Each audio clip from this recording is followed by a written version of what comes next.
Hoje quero falar sobre a utilização do processo judicial tributário e do processo administrativo fiscal. Eu sempre pauto esta estratégia de qual usar.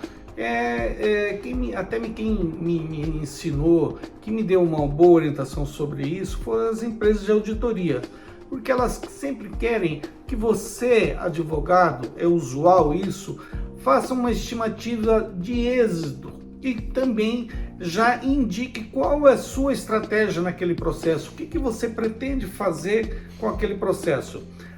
Vou aqui, primeira situação, a estimativa. Como que se estima se você vai ganhar ou perder um processo judicial tributário?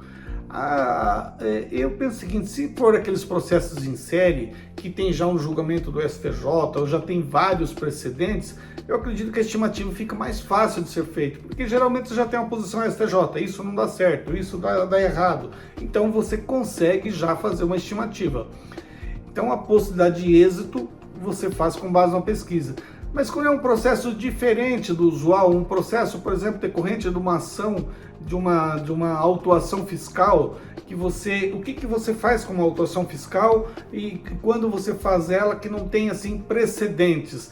Aí eu entendo que você tem que fazer um bom estudo, ou com base em doutrina, ou com base em decisões similares, e também faz uma estimativa. E aí parte do seguinte princípio: existe estimativa alta de êxito? Existe estimativa baixa de êxito? Existem pessoas que fixam até percentuais. Eu só vou aqui traçar um pequeno parâmetro.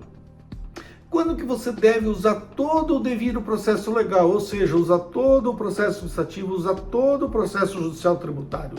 Quando você não tem possibilidade de êxito, está querendo ganhar tempo e esperando um momento oportuno para fazer um parcelamento do débito.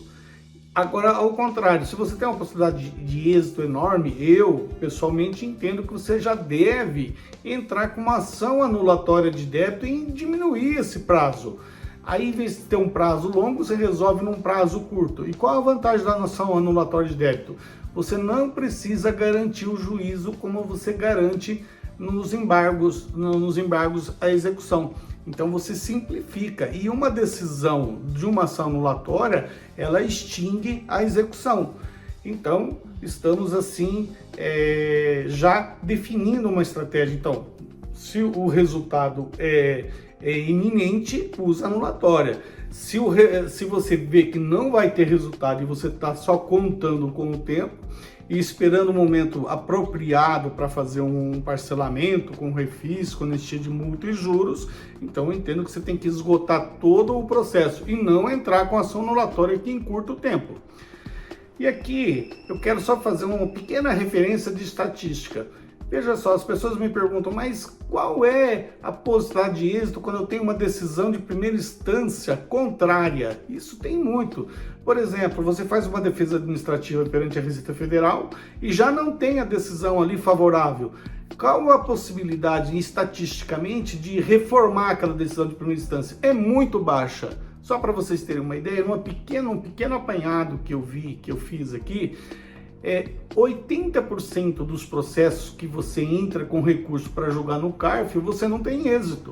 Veja bem, uma estatística de todos os impostos, em média, as pessoas só conseguem reformar 20% das decisões de primeira instância. E quando você trata, por exemplo, da Justiça Federal, ou até na Justiça Estadual, qual a possibilidade de êxito que você tem de reformar no tribunal? Também é baixíssima. Não tem uma estatística assim por tribunal, não tem uma estatística fechada, mas é muito baixo. Eu acredito que chega assim a 5%, assim, no máximo. Então a tua possibilidade de reformar uma sentença é muito baixa. Isso eu estou dizendo para esses processos que não tem já uma jurisprudência no STJ formada. Quando tem já é diferente. Mas então você tem que ter assim, as decisões de primeira instância. As pessoas às vezes acham que, tipo assim, eu vou levar para o tribunal. Não é assim, não. Quando você tem uma decisão contrária, já é um mau presságio que você não vai ter um resultado bom. Então, fica aqui a minha dica, que a primeira coisa que eu acho muito importante num processo, numa dívida tributária, é você ter a estatística de possibilidade de êxito, uma estatística assim não apaixonada, mas uma estatística racional, e outra, uma estratégia. E pense o seguinte, você pode ganhar e você pode perder. E quando na possibilidade de perder, sempre pense que tem a porta de um parcelamento fiscal.